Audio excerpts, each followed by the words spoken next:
नाज़रीन, कणक जी तहक़ीक़ाती इदारे सकरन में सकाफ़ती कचहरी थी गुज़री। पंहिंजे ॿारनि खे तालीम सां नवाज़ियो। सिंध खे आबाद ऐं सरसब्ज़ करण लाइ ॿूटा ऐं वण लॻाए धरती खे भेटा पेश कयो।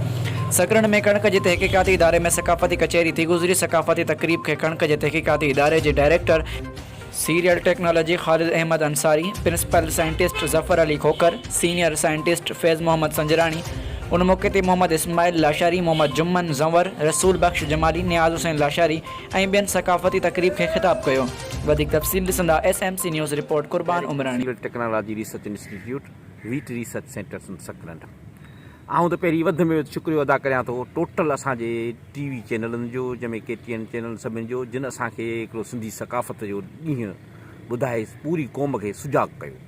असांजी सॼी क़ौम खे अगरि मुतहद कयो त असांजी सभिनी TV चैनल मुतहद कयो, जेके असांजा जो हिकु ॾींहुं जेको दिसंबर में जेको हुननि मुक़ररु कयो आहे, इहो तमामु हुन जा वॾा असां ते अहसान आहिनि, वॾा तौर आहिनि। ऐं इन में असांखे हिकु ॿधी ऐं एके जो सबूत असीं ॾियूं था। असां सभु ओॾी महिल पाण में हिकु आहियूं। इंशा अल्लाह ताला हिन जो अगरि हीउ प्रोग्राम कंटिन्यू रहंदा ईंदा त असां पाण में गॾु रहंदासीं। रहियो मसइलो इहो त असांजो इहो आहे त असां सभिनी दोस्तनि खे इहो मशवरो ॾींदासीं त कोशिशि करे वण वधि में वधि लॻायो। छो त असांजे सिंध जी मौसम हिन वक़्तु एॾी ख़राबु थींदी पई वञे, गर्मियूं असां वटि एतिरियूं वधंदी पियूं वञनि, सीज़न कंहिं बि क़िस्म जो असांजो साथ नथी ॾिए। अगरि असां सभु गॾिजी पाण में वण लॻाईंदासीं ऐं असां एग्रीकल्चर खे त काफ़ी अॻिते वधाईंदासीं त असांखे इंशा अल्लाह ताला असां वटि बरसातूं ऐं असांजो मौसम मुनक़िद कई आहे पंहिंजे इदारे में, कणक जी तहक़ीक़ाती इदारे में वेठा आहियूं, सभु दोस्त गॾु आहिनि। इन हवाले सां त अॼु जीअं हिकिड़ो असांजा आहे सकाफ़ती ॾियारा बि आहिनि, उनजे करे असां इहो मैसेज ॾियणु चाहींदासीं त असां पंहिंजे धरती खे कीअं सरसब्ज़ ऐं शादाब कयूं। उनजे लाइ सभ खां पहिरीं त असां वण पोखियूं। कोशिशि इहा सभु दोस्त इहे कनि त जेतिरो जेतिरो थी सघे त वण पोखियो। छो त मौसम जी जेका आलूदगी आहे उनजे करे असांजा जेके ॿेला आहिनि इहे तमामु ख़तमु थी विया आहिनि, वढिजी विया आहिनि।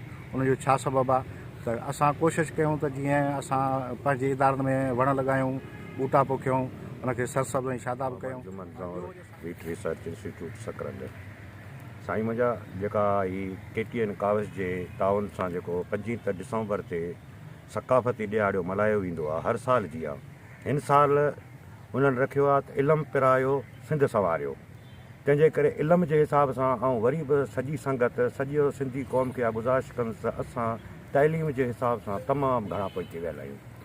तंहिंजे करे आउं सभिनी दोस्तनि खे, ऑफिसरनि खे या नंढे हेठे स्टाफ खे इहा ई गुज़ारिश कंदुसि पंहिंजनि ॻोठनि में कोशिशि कयो पंहिंजे औलाद खे, पंहिंजे पाड़े वारनि खे, पंहिंजे ॻोठ वारनि खे त तव्हां उन्हनि खे तइलीम, इल्म जी तइलीम जेको आहे तव्हां वीट रिसर्च इंस्टीट्यूट सकरन।